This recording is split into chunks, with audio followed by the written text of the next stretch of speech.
ಬೆಳಕು ಕನ್ನಡ ಸುದ್ದಿವಾಹಿನಿ. ಇದು ಸತ್ಯ ಸುದ್ದಿಗಳ ಪೂರಣ. ಚಿಂತಾಮಣಿಯಿಂದ KS ನೂರುಲ್ಲ.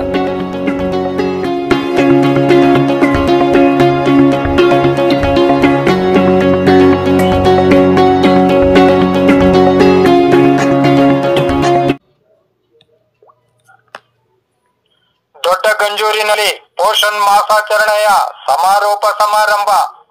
ಚಿಂತಾಮಣಿ ತಾಲೂಕಿನ ದೊಡ್ಡ ಗಂಜೂರು ಗ್ರಾಮದಲ್ಲಿ ಗ್ರಾಮದ 1 ಮತ್ತು 2ನೇ ಅಂಗನವಾಡಿ ಕೇಂದ್ರಗಳ ಸಂಯುಕ್ತ ಆಶ್ರಯದಲ್ಲಿ ಪೋಷಣ್ ಮಾಸಾಚರಣೆಯ ಸಮಾರೋಪ ಸಮಾರಂಭವನ್ನು ಏರ್ಪಡಿಸಲಾಗಿತ್ತು.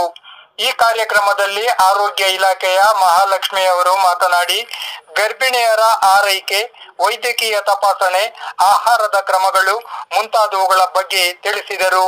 ಮಹಿಳಾ ಮತ್ತು ಮಕ್ಕಳ ಕಲ್ಯಾಣ ಇಲಾಖೆಯ ರಾಧಾರವರು ಮಾತನಾಡಿ, ಅಂಗನವಾಡಿ ಕೇಂದ್ರಗಳ ಅಗತ್ಯತೆ, ಅವುಗಳ ಕಾರ್ಯನಿರ್ವಹಣೆ, ದೊರೆಯುವಂತಹ ಸೌಲಭ್ಯಗಳ ಬಗ್ಗೆ ವಿವರಿಸಿದರು. ಈ ಸಂದರ್ಭದಲ್ಲಿ ಪೌಷ್ಟಿಕಾಂಶಗಳನ್ನು ಒಳಗೊಂಡಿರುವಂತಹ ಹಣ್ಣು ಮತ್ತು ತರಕಾರಿಗಳ ಪ್ರದರ್ಶನವನ್ನು ಸಹ ಆಯೋಜಿಸಲಾಗಿತ್ತು. ಇದೇ ಅಕ್ಟೋಬರ್ ಮಾಹೆಯಲ್ಲಿ ವಯೋನಿವೃತ್ತಿ ಹೊಂದಲಿರುವ ಗ್ರಾಮದ ಅಂಗನವಾಡಿ 1 ಕೇಂದ್ರದ ಅಂಗನವಾಡಿ ಕಾರ್ಯಕರ್ತೆಯಾದ KS ಕಾಂತಮ್ಮನವರನ್ನು ಗ್ರಾಮಸ್ಥರ ಪರವಾಗಿ ಮಾಜಿ ಗ್ರಾಮ ಪಂಚಾಯಿತಿ ಅಧ್ಯಕ್ಷರಾದ S ಆಂಜನಪ್ಪ ಹಾಗೂ ನಿವೃತ್ತ ಶಾಲಾ ಶಿಕ್ಷಕರಾದ M ನಾರಾಯಣಸ್ವಾಮಿಯವರು ಸನ್ಮಾನಿಸಿ ಅವರ ನಿವೃತ್ತ ಜೀವನವು ಸುಖಮಯವಾಗಿರಲೆಂದು ಶುಭ ಹಾರೈಸಿದರು. ಗರ್ಭಿಣಿ ಮಹಿಳೆಯರಿಗೂ ಶ್ರೀಮಂತ ಕಾರ್ಯಕ್ರಮವನ್ನು ಸಹ ಹಮ್ಮಿಕೊಳ್ಳಲಾಗಿತ್ತು. ಕಾರ್ಯಕ್ರಮದಲ್ಲಿ ದೊಡ್ಡ ಗಂಜೂರು ಮತ್ತು ಆನೂರು ಗ್ರಾಮ ಪಂಚಾಯಿತಿಗಳ ವ್ಯಾಪ್ತಿಗೆ ಒಳಪಟ್ಟ ಅಂಗನವಾಡಿ ಕೇಂದ್ರಗಳ ಕಾರ್ಯಕರ್ತೆಯರು, ಸಹಾಯಕಿಯರು, ಆಶಾ ಕಾರ್ಯಕರ್ತೆಯರು ಸೇರಿದಂತೆ ಕೃಷಿಕ ಸಮಾಜದ ಅಧ್ಯಕ್ಷರಾದ ಜಯರಾಮ ರೆಡ್ಡಿ, MPCSನ V ಮುನಿರೆಡ್ಡಿ, ಮಹಿಳಾ ಒಕ್ಕೂಟದ GR ರಮಾದೇವಿ, ರಾಮಲಕ್ಷ್ಮಮ್ಮ, ಆರೋಗ್ಯ ಇಲಾಖೆಯ ಸುಕನ್ಯಾ, ಶೈಲಜಾ, ಅಂಗನವಾಡಿ 2 ಕೇಂದ್ರದ ಕಾರ್ಯಕರ್ತೆ ವರಮ್ಮ, ನಿವೃತ್ತ ಶಿಕ್ಷಕರಾದ N ಮುನಿಸ್ವಾಮಿ, ಮುಖಂಡರಾದ KR Narayanaswamy, V Jagadish, N Suresh, ನೆಲವಾಗಿಲು Anjinappa ಮತ್ತಿತರರು ಉಪಸ್ಥಿತರಿದ್ದರು.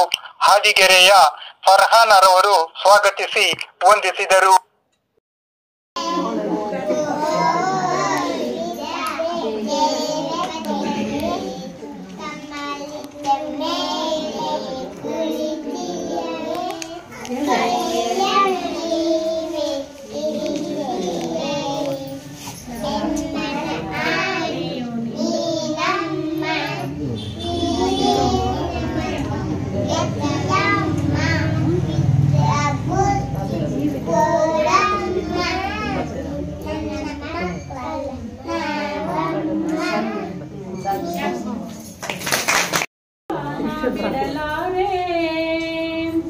ಇನ್ನೆಂದು ಈ ಸವಿ ಊಟ ನಾ ಮರೆಯಲಾರೆ, ಒಂದು ಕ್ಷಣ ಹಸಿವೆಯನ್ನು ನಾ ತಾಳಲಾರೆ, ನಾ ತಾಳಲಾರೆ, ಎಂದೆಂದು ಪೌಷ್ಟಿಕ ಊಟ ನಾ ಬಿಡಲಾರೆ, ರಾಗಿ ಮುದ್ದೆ ಜೊತೆಗೆ ಸೊಪ್ಪಿನ ಸಾರು, ಅನ್ನ ಸಾಂಬಾರ್ ಜೊತೆಗೆ ಕ್ಯಾರೆಟ್ ಕೋಸು, ರಾಗಿ ಮುದ್ದೆ ಜೊತೆಗೆ ಸೊಪ್ಪಿನ ಸಾರು, ಅನ್ನ ಸಾಂಬಾರ್ ಜೊತೆಗೆ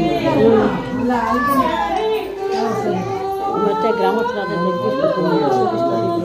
ಮೆಣಸಿನ ಸಾರು, ಪುದೀನ ಚಟ್ನಿ ತಿಂದು ತೇಗಿ ಹಾರುವೆ, ಕುಣಿಯುವೆ, ನಲಿಯುವೆ, ಎಂದೆಂದು ಪೌಷ್ಟಿಕ ಊಟ ನಾ ಬಿಡಲಾರೆ, ಇನ್ನೆಂದು ಈ ಸವಿ ಊಟ ನಾ ಮರೆಯಲಾರೆ, ಒಂದು ಕ್ಷಣ ಹಸಿವೆಯನ್ನು ನಾ ತಾಳಲಾರೆ, ನಾ ತಾಳಲಾರೆ, ಎಂದೆಂದು ಪೌಷ್ಟಿಕ ಊಟ ನಾ ಬಿಡಲಾರೆ, ಜೋಳದ ರೊಟ್ಟಿಯು ತಿಂದು ಉಪ್ಪಿದೆ ನಾನು, ದಿನದಿಂದ ದಿನಕ್ಕೆ ತೂಕ ಹೆಚ್ಚಿದೆ ನಾನು, ಜೋ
ಧನ್ಯವಾದಗಳು.